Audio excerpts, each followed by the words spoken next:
también. Entonces, háblanos un poco de ti, Katrina. ¿Cómo estás? Para que las personas te conozcan, quién eres, qué haces, qué hacías, dónde. Explícanos un poco, háblanos de ti. Ok. Sí, buenas tardes, ante todo. Mi nombre es Katrina Castillo. Soy del área de Llano Norte de La Pintada, una comunidad que se llama Molejón. En el proyecto, cuando llegó, empezamos lo que era los entrenamientos. Yo me entrené como operador de equipo pesado número 2, pero antes de todo eso era productora. Yo cultivaba para mi familia y esto vivíamos de esa agricultura. Pero cuando llega el proyecto, nosotros nos encontrábamos en un área donde estaba abandonada casi por todos los gobiernos. Coclecito era un área que no se podía entrar. Eso, nosotros durábamos 2 días para salir a Penonomé. Lo mismo nos costó cuando íbamos a estudiar a Penonomé. Eso era muy difícil, pero esta empresa llegó y pues se hicieron las vías de acceso. Nosotros pudimos capacitarnos y allí trabajar. Yo trabajé 4 años con Minera Panamá, hasta ahora que hubo el cierre, y fue un avance, porque imagínense, siempre nos preguntan, nos dicen, ¿qué hacían ustedes antes de la minería? Bueno, nos dedicamos a la agricultura, pero yo todo el tiempo no quiero quedarme viviendo de esto, yo quiero superarme, yo sé que yo tengo talento para hacer otras cosas y educarme. Entonces, tomamos la decisión pues de seguir en el proyecto y seguirnos capacitando. Sí, nos dijiste que trabajaste 4 años en el proyecto. ¿Cómo eran esos 4 años en el proyecto? ¿Cómo lo viviste? Mire, como mujer no fue fácil, porque todos los instructores para esos equipos eran los extranjeros que venían para que nosotros quedáramos en el reemplazo de ellos. Por ende, teníamos que aprender las cosas. Yo me considero un operador técnico en articulado 740, porque eso fue lo que ellos nos incluyeron y nos capacitaron. Ok. Y siendo mujer y siendo del interior, ¿cómo tuviste el desarrollo principalmente de las mujeres de tu comunidad y las mujeres dentro del proyecto? Mira, ya casi prácticamente el proyecto estaba invadido de puras damas responsables que se capacitaban, y eso era una alegría para mí como mujer, porque yo veía que las mujeres de acá del campo se podían superar, aprendían, y usted viera, unas se capacitaron, siguieron estudiando en la universidad. Yo también estaba en la universidad, pero tuve que parar porque ya en mi carrera yo quería ser enfermera.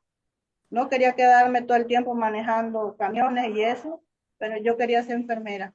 Y todo eso tuve que pararlo. Y mire, eso fue para las mujeres acá del área un avance cuando el proyecto tomó en cuenta esas mujeres para capacitarlas. Ningún proyecto, ninguna empresa nos visitaba para ver cómo andaban las mujeres en educación aquí en el área de Coclecito, el área atlántica.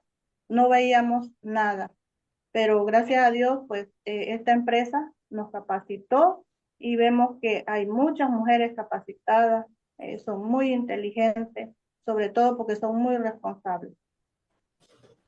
Sí, y eso nosotros siempre lo hemos dicho, las mujeres son más responsables que nosotros los hombres, las mujeres son mejores administradoras que nosotros los hombres. Nosotros cuando hacemos proyectos en lugares de difícil acceso, en el interior con campesinos, también con personas de las comarcas, nosotros lo que hacemos es muchas veces buscamos a las mujeres cuando son cosas de organización, porque el dinero que entra o el salario que entra de la mujer, y más que todo si tiene familia, hay un 90% de probabilidades que entre a la casa. Lamentablemente nosotros los hombres no somos tan buenos administradores, por eso Dios sabe lo que hace y nos juntó con una mujer.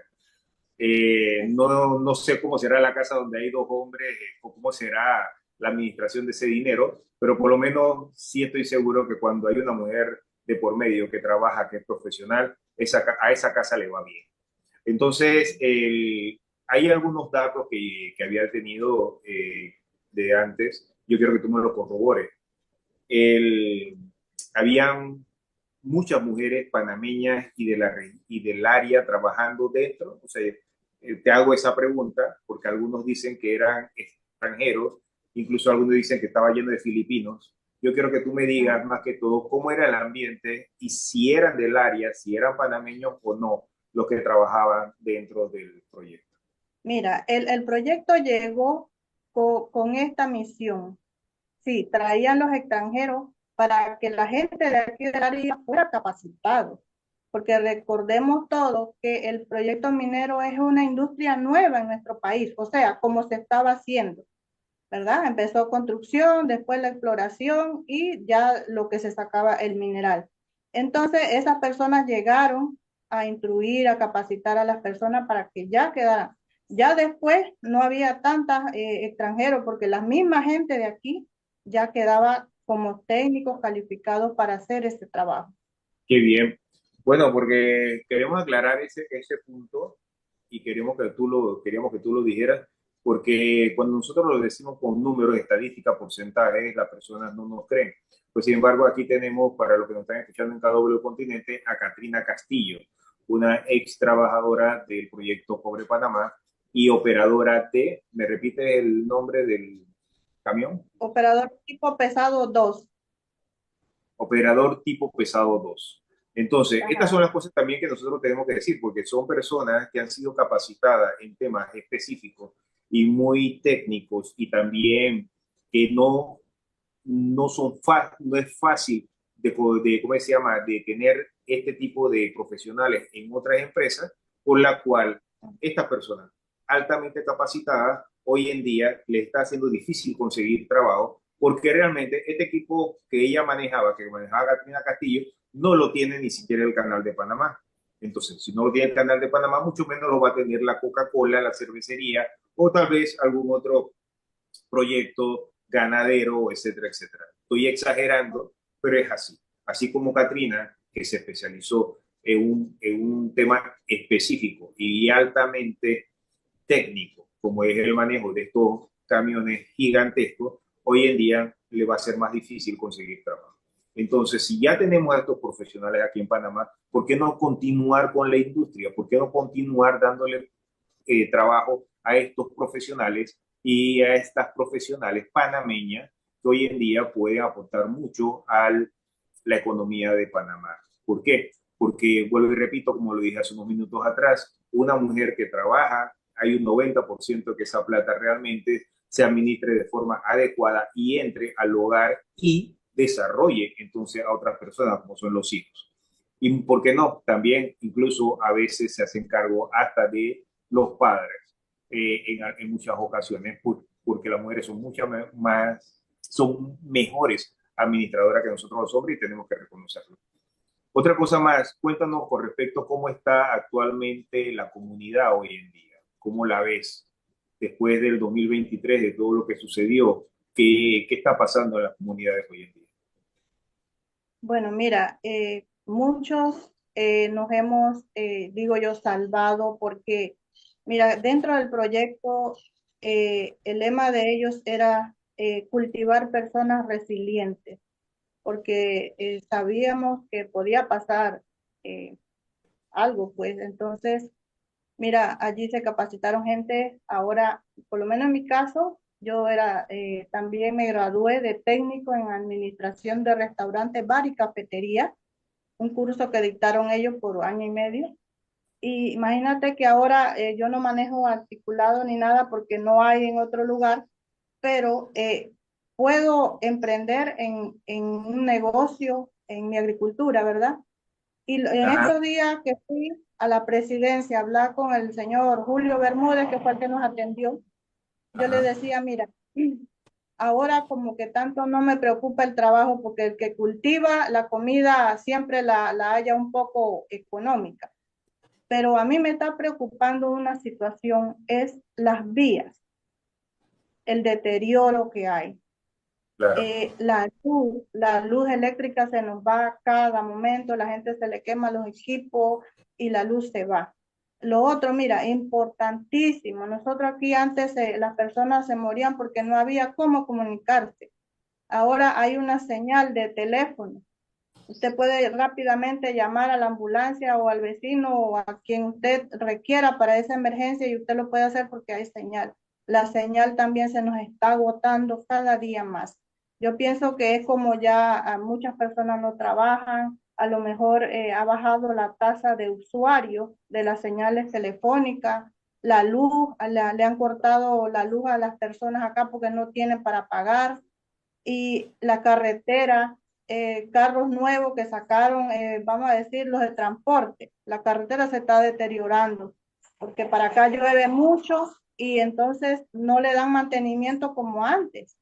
Entonces, todo eso es lo que más a mí me preocupa. Usted en una situación de emergencia no puede llegar rápido a Penonomé porque eso hay demasiado hoyo en la vía. Entonces, eso es algo que no me afecta nada más a mí, sino a todo en general, a toda la comunidad. Mira la señal, gente que vive allá en el Atlántico, que si tienen una emergencia, ellos pueden llamar rápidamente un helicóptero, una lancha, lo que sea, y esa gente pueden resolver. Pero si seguimos así, vamos a de nuevo a retroceder como estábamos antes, sin vía, sin la vía, sin luz, sin la señal telefónica. Entonces, eso es muy preocupante. Y muy pocas personas tenían la probabilidad de salir y estudiar y llegar hasta la universidad. Hoy en día y durante el tiempo que estuvo el proyecto ahí, porque hay que tomar en cuenta que hubo un tiempo de construcción y después hubo un tiempo también de operaciones, y yo lo puedo decir con toda propiedad porque lo conozco desde antes que estuviera el proyecto en operación, cómo era la comunidad allá, cómo se llegaba a la comunidad allá. Muchas veces para poder hacerlo rápido había que hacerlo en helicóptero, pero si tenía que ir por tierra te tomaba mucho tiempo y a veces a nosotros, como los que nos toca hacer los estudios de impacto ambientales, que tenemos que trabajar en zonas donde todavía no hay desarrollo, nos tocaba pernoctar en algunas áreas, hacer campamentos improvisados para poder quedarnos en esas áreas hasta que entonces pudiéramos salir, terminar nuestro trabajo o nos pudieran sacar por medio de un helicóptero. Así era como se vivía anteriormente. Yo recuerdo que todas las casas eran de madera, porque solamente la materia prima que tenían era la madera, porque era lo más accesible. Todas las casas eran de madera. Incluso la casa de Omar Torrijos es de madera. O sea, la casa hoy, la casa museo de Omar Torrijos es una casa de madera, porque no se podía llevar el material hasta allá, no se podía llevar el cemento, no se podía llevar los bloques, no se podía llevar el hierro. Ese tipo de materiales no llegaban a esa zona. Hoy en día, después de muchos años, cuando vuelvo y regreso, me llamó mucho la atención comenzar a ver casas de concreto, casas de 2 pisos, casas ya hostales, restaurantes, cosas que yo no había visto hace unos 20 años atrás, cuando me tocó ir por primera vez a esa zona.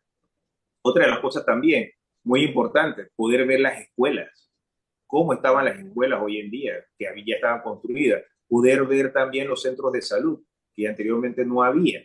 Gracias a Dios, a los equipos que nos tocó entrar hace muchos años atrás, por otros proyectos también, porque también no era el único proyecto, no era lo único que estábamos haciendo allá adentro, en su momento, gracias a Dios no nos pasó nada, pero yo recuerdo también a un compañero topógrafo que murió en un accidente de helicóptero porque cuando iba a salir había mal tiempo y el helicóptero no pudo salir. Yo recuerdo a ese compañero que no trabajaba conmigo, yo no trabajaba con él, pero sin embargo, por el tema de que éramos personas de campo, nos conocíamos por las diferentes actividades que estábamos haciendo. Entonces, por eso yo digo que conozco muy bien en la zona y por eso yo digo cómo se sobrevivía antes a lo que se estaba viviendo hoy en día. Es muy importante recalcarlo porque cuando los proyectos entran, los proyectos lo que hacen es no solamente abrir el tajo, como algunos creen, ni tampoco llevarse todo el material solamente, sino que desarrollan otros sectores. Ahora que estamos hablando de desarrollar otros sectores, quiero que me hables, si tienes conocimiento, de cómo están los productores hoy en día allá en la comunidad. O sea, ¿qué hacen hoy en día con sus productos? Mira, nosotros, por lo menos en mi caso, pertenezco a una asociación que se llama DONLAB. Nosotros tuvimos que salir a Panamá a hacer unas ventas de productos porque nosotros teníamos el mercado minera Panamá, que era el que más nos compraba, la Nestlé también, eh, pero con todo esto, el cierre bajaron. Entonces, nuestros productos se quedan en la finca porque muchos productores se habían capacitado y se habían hecho trabajos que fueran para tener siempre el producto. Se endeudan piden un préstamo para sembrar más, para cultivar más, con maquinarias, todo. Y ahora mismo todo eso ha bajado. Tampoco hay ya el capital para que las personas nos compren los productos. Eso también ha bajado mucho. Y también es preocupante porque cada día, como se habla, cierre, todo lo demás, ya al final nosotros mismos somos los que tenemos que pagar esa deuda que dice la empresa privada que pierden por cada cierre. Y yo creo que Claro, nosotros los panameños tenemos que entender, nadie más, ni la empresa misma privada lo pagamos nosotros, el pueblo panameño, porque cuando vamos al súper, la comida está más cara. Ahí nosotros pagamos todo eso cierre y todo eso que están haciendo. sí, por eso cuando comenzamos estábamos hablando que todos pagamos. Ellos creen que Ujú. están atacando a la empresa, o que están atacando al gobierno, que están atacando al presidente. No, no están atacando a todos, a todos. Es muy importante lo que estaba diciendo Katrina en este momento porque el tema es de que ya había desarrollo. Algunos dicen, pero bueno, pero ok, la mina no va a solucionar todos los problemas de Panamá. Correcto, no va a solucionar todos los problemas de Panamá, pero él estaba solucionando los problemas a ellos ayer. Le estaban solucionando los problemas a la gente de Coclecito, de Donoso, de La Pintada, de Omar Torrijos, de Penonomé. Entonces, ok, no me va a solucionar mi problema en Chitré, no me va a solucionar mi problema de la bananera en Boca del Toro. No, no me lo va a solucionar, pero sí estaba solucionando problemas cerca de donde se estaba desarrollando. Además de eso, como lo Eh, acaba de decir Katrina, se desarrollaron otras empresas y se desarrollaron ellos también, por lo menos con el tema de Don Lab. Háblanos un poco de Don Lab específicamente, cómo se creó, cómo se unió, de dónde vino la idea. Mira, eso inició en el 2014. Nosotros, como yo le dije la historia anteriormente, somos productores nativos de aquí. Nosotros antes solamente comprábamos lo que era la sal y el fósforo, porque lo demás todo lo producíamos. Yeah. Entonces, la empresa cuando llegó aquí, ella tenía que tener un margen de actitudes en las comunidades, que se viera el desarrollo de programas que ellos implementaban para que eso los identificara como una empresa que, o sea, está sacando el mineral, pero tiene que desarrollar otra industria, otro lugar para que sea reflejado que pues las cosas se están haciendo bien. Entonces nos reunimos los productores de Donoso y La Pintada para hacer una reunión con ellos para ver qué clase de productos teníamos o que se daban más aquí en el área.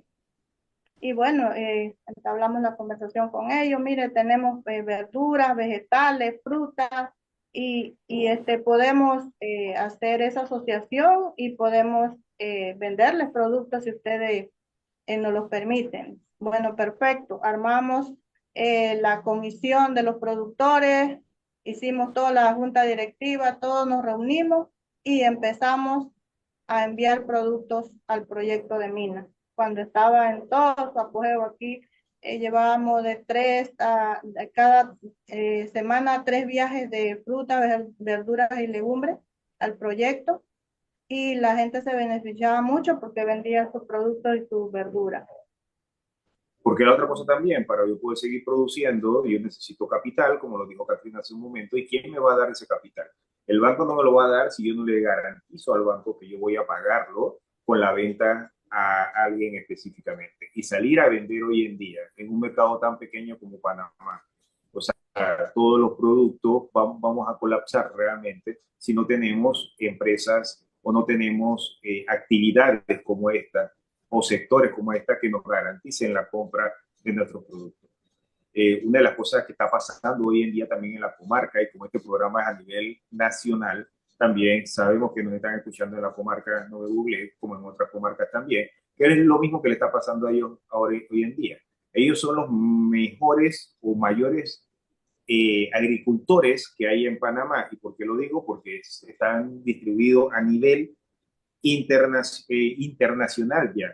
No solamente son los que siembran y cosechan en tierras altas o en Chiriquí, porque muchos de ellos están también, y yo no lo sabía, conociéndolo un poco más, muchos de ellos viajan a Costa Rica, Nicaragua, El Salvador, todo Centroamérica para el tiempo de la cosecha, o la zafra, como dicen en el tiempo de la caña, y también hoy en día algunos están viajando a Israel a aportar su granito de arena como agricultores. Pero sin embargo es la región más pobre que hay hoy en día en Panamá.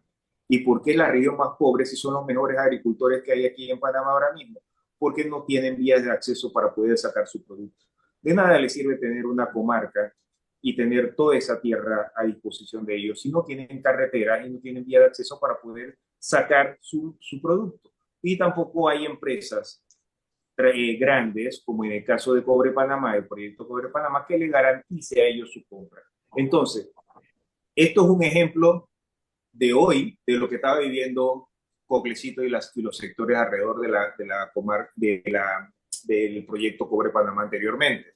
Tenían las tierras, sabían producir, sabían sembrar. Como dijo Katrina, solamente tenían que comprar el fósforo y la sal, porque todo lo demás, la gallina, el puerco, el maíz, el arroz, el café, que es muy rico el café de ustedes, ¿cómo se llama? El tomate, el ají, la cebolla, todo lo producían ellos y lo consumían ellos mismos.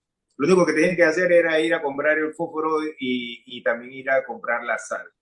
Pero ¿qué es lo que pasa? Llega un momento dado en que tienen 5 o 6 hectáreas o 4 quintales de arroz que en realidad podría venderlo. ¿Y a quién se lo voy a vender si todo el mundo está haciendo lo mismo? Solo puedo vender a alguien de afuera. Entonces, si se desarrollan las áreas con la minería, sí se desarrollan las áreas con la minería. O sea, y se desarrollan otros sectores también, porque entran los vehículos, o sea, la parte automotriz, se desarrollan también las personas en otras áreas, como también estaba, se me olvida el nombre, pero había un centro de capacitación en Coclecito, ¿no? Digo, en La Pintada. Sí, ¿Cómo era que se llama? La Pintada. En La Sí, Pintada, Centro de Capacitación. el centro de capacitación de La Pintada que estaba capacitando a jóvenes Ajá, en temas muy específicos que necesitaba el proyecto. O sea, soldadores exacto. especializados en XY, mecánicos especializados para esto y esto, cosas que no se requieren en otros lados, ellos lo están capacitando. Y con la paralización del proyecto, me recuerdo de que había 150 jóvenes que estaban por graduarse o estaban en esa generación que se iba a graduar, que no pudieron continuar, y había 66 jóvenes becados en Estados Unidos y en otros países también por la mina que venían panameños y del sector que venían capacitados y iban a trabajar directamente con ellos, porque en la mina había un programa en donde te becaban, tú te ibas a capacitar, tú regresabas y tenías el compromiso de permanecer 4 años en la empresa. Después de los 4 años tú eras Ujú. libre de irte o quedarte, si así lo requieren. Los que decidieron cerrar realmente no son las personas que trabajaban allá. Los que decidieron cerrar no son las personas que viven allá. Los que decidieron cerrar no fueron los jóvenes que se estaban capacitando en Estados Unidos y que se estaban capacitando en este centro. Los que decidieron cerrar viven en Ciudad de Panamá. Los que decidieron cerrar viven en departamentos con aire acondicionado. Los que decidieron cerrar lo hacen por internet utilizando el celular. Los que decidieron cerrar son las personas que no conocen el proyecto. Los que decidieron cerrar son el 90% de que no se leyeron el contrato y el 99% que no se ha leído el file, porque siguen repitiendo cosas que no están ni en el contrato y repitiendo cosas que no están tampoco en el fallo. Entonces, nosotros no podemos realmente estar cerrando calles y cerrando proyectos sin saber cómo se maneja la economía en Panamá. El desempleo juvenil subió de 15.4% a 17.8%. ¿Esto qué quiere decir? Que son miles y miles de jóvenes que no están consiguiendo trabajo hoy en día. ¿Y por qué se los digo? Porque está cerrando, porque cerraron el proyecto Cobre Panamá. Pero al cerrar el proyecto Cobre Panamá, cerraron 24 o afectaron 24 sectores de la economía. Afectaron a los bancos. Algunos dirán, no, que los bancos no me interesan. Pero bueno, afectaron a los bancos. Bancos locales con más de 240 millones de dólares.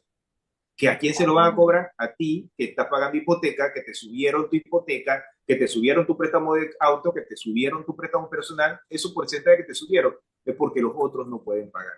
Tú estás pagando ese porcentaje. Afectaron a la construcción, y es una cosa que tampoco entiendo. Si la construcción es el sector más afectado producto del cierre o paralización del proyecto Cobre Panamá, ¿por qué son el sindicato de la construcción quien está pidiendo que no trabajen?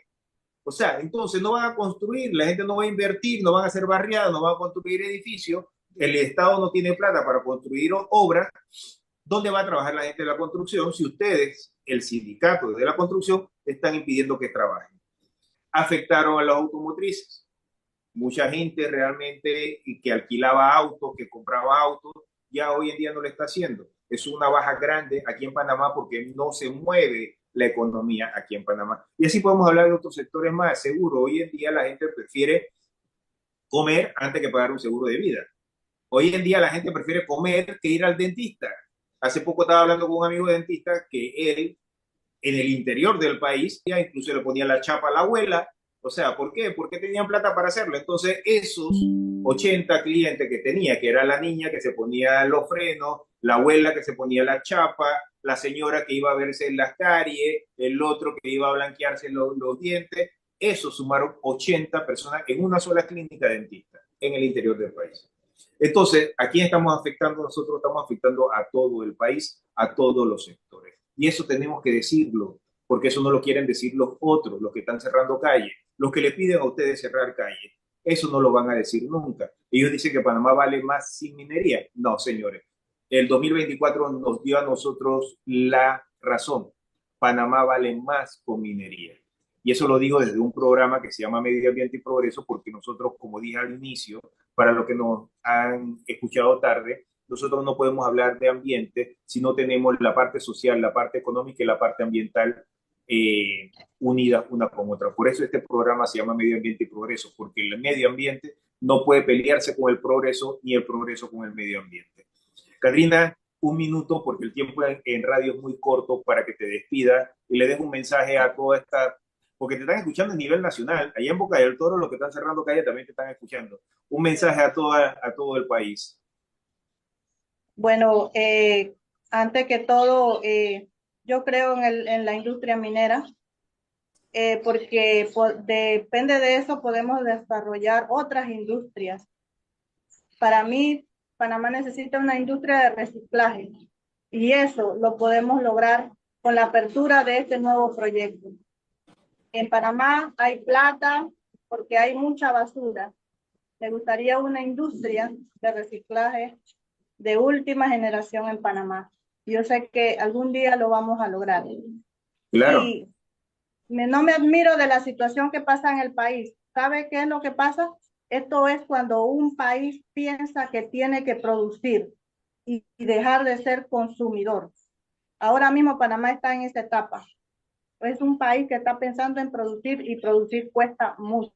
Cuesta todo lo que está pasando ahora mismo. Pero Panamá va a dejar de ser un país consumidor. Panamá Tengo tiene... la fe, la esperanza. Exactamente. Muchas gracias, Catrina Castillo. Estuvo con nosotros el día de hoy. Así que nos despedimos el día de hoy. Hasta la próxima. Y nos vemos, por supuesto, aquí en su programa Medio Ambiente y Progreso, una mirada 360 al desarrollo sostenible con este su servidor, Roderick Gutiérrez.